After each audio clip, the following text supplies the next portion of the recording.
2019.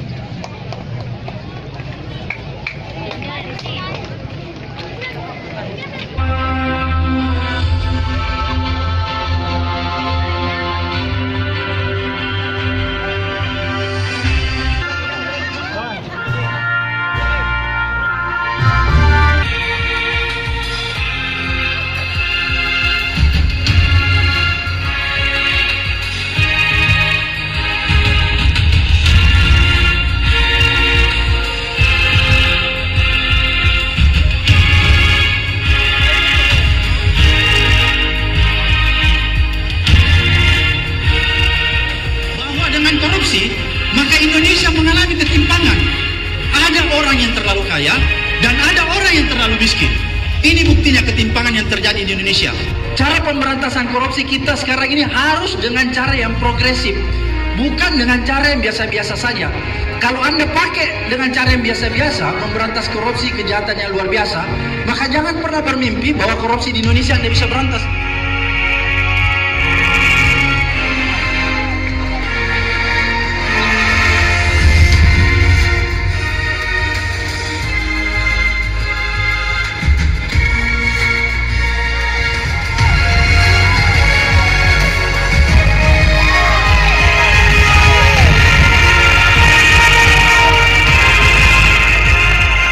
Harus menjadi perhatian kita semua sebagai masyarakat Indonesia, sebagai generasi muda, bahwa kita tidak boleh lagi skeptis, tidak boleh lagi apatis terhadap perilaku korupsi, tapi kita harus mampu menyatakan tidak terhadap korupsi. Anda boleh pintar setinggi langit, tapi kalau Anda tidak punya integritas, Anda tidak punya akhlak, maka Anda bukan menjadi siapa-siapa.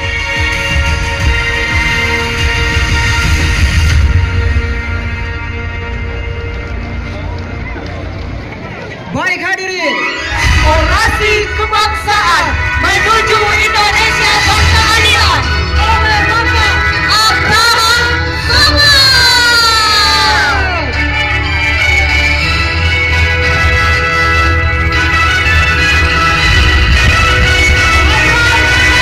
Untuk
Pertama-tama saya mengucapkan terima